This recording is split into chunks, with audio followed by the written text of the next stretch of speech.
All right, so let's do our final thought. That's what we're here for, right? So, the final thought on the book that I just read. The book is called The Wedding, and it was written by Nicholas Sparks, and it was released in 2003. For those of you that don't know, I did a little free library video where I went to 5 different little free libraries and I picked one book from each one, and that became my TBR for this month. And that book, or I should say this book, was the one that I'm looking forward to reading the least. The video that I did for the YouTube newbie tag, the one thing that I had mentioned in that video was that the one genre that I am not into is romance, and I didn't think I would be reading any of that. Well, sure enough, the best book in that little free library happened to be a romance. So I was not thrilled. I guess what I was saying is I'm reading this one first to get it out of the way because it's the book that I'm least looking forward to reading. So let's just be done with it. So in the very beginning of this book, we meet Wilson, who is the husband, and Jane, who is his wife. They are celebrating their 29th anniversary. And of course, Wilson, being the great husband, actually forgets. And Jane is quite upset by this. And Wilson, at that point, starts wondering what's happened. Why would he forget this? He's contemplating their marriage over the last 29 years. And he comes to realize that he still loves his wife. And he's not really sure how he's let 29 years slip by and let it become comfortable, which I would assume is pretty much how most of our marriages are. I'm actually married 29 years, and in October it will be 30, so I get it. You don't have the same excitement level like you had when you first started dating. You fall into routines. Some things you think are okay with your spouse might actually not be okay. It just happens. So he realizes that this has happened and he wants to change. So he does what I think is actually a good thing, is he doesn't actually tell his wife he's going to change. He just decides he's going to start changing, which I think is probably the right thing to do, because how many times have we all said, oh, that's the last time I'm going to do that, and then a month later you're back to the way you were. So better to just be quiet. Start changing if you can. What I like to say is, now this may come from a C.S. Lewis quote. I'm not sure where I got this from, but fake it till you make it. So I don't know if that was in the Mere Christianity that I read, or maybe the Screw Tape Letters. I don't know. I feel like it was from C.S. Lewis. But anyway, fake it till you make it. If you're not feeling like being real lovey or acting like you care about something, just start faking it. And then over time, it'll actually become part of your personality. It'll become part of you. Anyway, I guess I'm getting a little sidetracked here. So Wilson screwed up. As I'm reading this book, I should go back and say one of the things that I was afraid of about this book was that it was going to be a book that's just going to sit there and bash males for just being typical men, like it's bad to be a man. We should be more like women. Masculinity is a bad thing. But I will say that actually wasn't what the story was about. So when I was reading that, immediately I was like, okay, this book isn't going to be too bad. And as I continued to read it, it actually started to take a Christian stance. And I was like, oh, this book might not be bad at all. Like, I'm really down for this if this is actually going to be about a couple that are Christians. And there was a time when I got to a point where I was like, oh, if you've read this book, you'll know. And if you plan on reading it, it's roughly around the part where they start talking about swans. And I was waiting for it to get a little goofy. Like, let's take a Christian concept and then or theology or belief, and then throw something in that isn't biblical or has the correct theology behind it. Thankfully, the book didn't do that. So it actually made my enjoyment of the book better. When I was reading this, I would say I was giving it a 3 out of 5 for the most part. So it's an easy read. But anyway, back to the actual story. Wilson decides he's going to spend the next year going to make this up to his wife. And he really screwed this up. He's going to start showing her that he does love her. He's going to start treating her like that. But he's not sure how to do it, like, without it looking obvious, right? You're a certain way for so many years, and then when you start changing, it just looks suspicious. But what we end up learning is that one of the daughters, so he has 2 daughters and 1 son, and one of the daughters comes to them and tells them that she needs to get married, and it needs to be by next week. So they have 1 week to plan this wedding, and she was actually okay with, like, kind of just having the family doing like this justice of the peace type thing.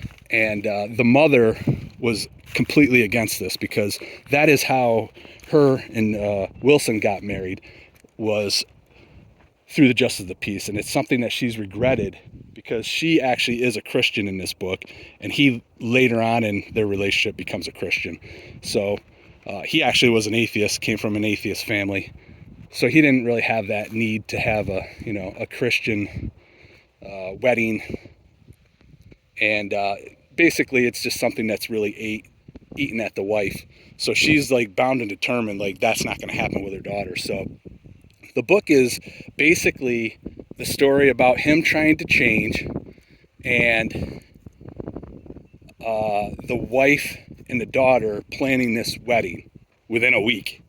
So I really don't want to get into a lot of it, because what I will say is there was a really nice twist to this at the end, and it shot my 3 up to a 4.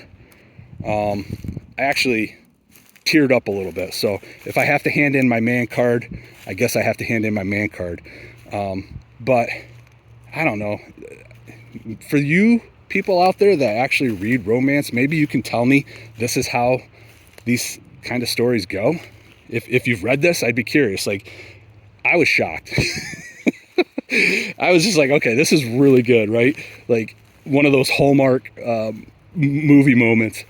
But yeah, I guess I don't really want to get too much into it. I guess there's some stuff that I did really like. I loved the relationship between Wilson and his father-in-law. Just really great. It reminds me of me and my father-in-law. I don't know. I just really enjoyed their camaraderie and how they goofed around together. The kids were good. I'm just trying to think if there was anything else. I know I'm not doing a really good job on this, and I'm not going to lie. This is like probably 2 hours of me trying to record. I actually climbed a mountain yesterday and thought I was going to try something artistic, and it worked out awful. So I had to scratch that whole thing. Then I came out here, and I've literally been recording for probably 45 minutes to an hour, and I'm just really struggling with how I want to talk about this book, and I don't know why. Part of it is I enjoyed it so much that I don't want to ruin it for anybody that may actually watch or read this book. It's a book that I would highly recommend to anybody who is a Christian and loves romance. And then I would love to have somebody come back and tell me if this is how these stories usually go, or this is actually a really good book. I'd be curious to see if I'm just making a big deal out of nothing. I don't have any fun facts. The only thing I did is I did research the author, because I was curious as to whether this was a Christian romance, which clearly it is, but he is a confessing Christian. I believe it said he was a Catholic. I really apologize that I might be not doing this book justice, but I am really just struggling with this. So I think I'm going to wrap it up. I will try to piece this together as best I can. I have no idea what I've said, because I've said it 100 times. I have no idea what the recording looks like, because I've been recording for 45 minutes. But anyway, I guess I'm done with this. I would be curious to hear from anybody that may have read this, what you thought. And I definitely would be interested to hear from anybody who decides to actually take a look at it. I mean, let's be honest, I've done such an amazing job talking this book up. I would be shocked if 90% of you didn't run out and get this book right away and read it, because I've made it sound that attractive. So yeah, I think at this point we're gonna wrap this up. Thanks for coming along. I hope you enjoyed some of the scenery. I think I'm done rambling. I appreciate everybody watching if you've made it to the end. And I, again, apologize for doing this book injustice. But thank you, and I will see you and talk to you all. I guess I won't see any of you, but I will talk to you all later, all right? Bye-bye.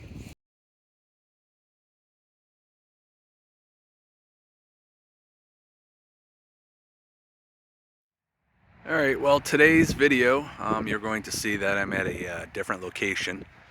It's going to be a video that's going to allow me to do a final thought, as well as record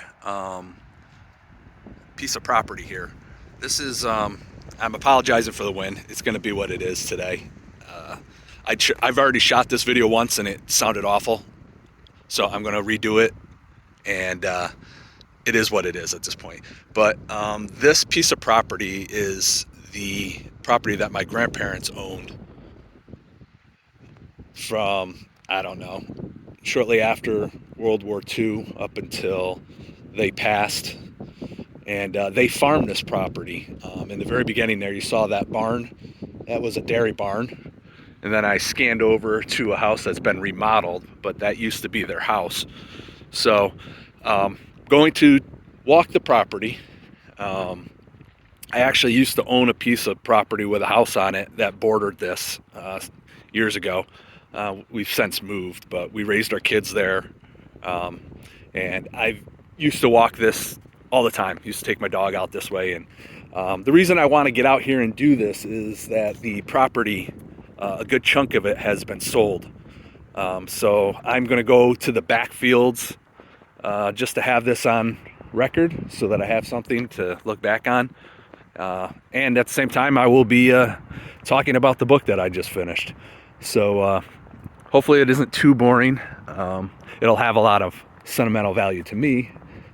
Maybe not so much for you, but yeah, I guess I'll show some of these fields here.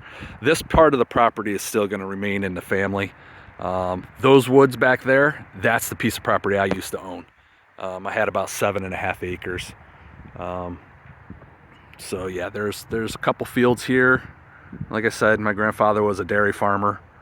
Actually lost his arm on this farm. Got it stuck in a combine machine, and he had maybe like a little 6-inch stub from his shoulder down, and continued to farm with that. So yeah, anyway, we're gonna continue to walk. I'm gonna continue to record. I guess I should record this. This is also another field that was part of the farm. That house up right in there in those woods, not to the left but straight ahead. I guess you can't really see it, but that was their house.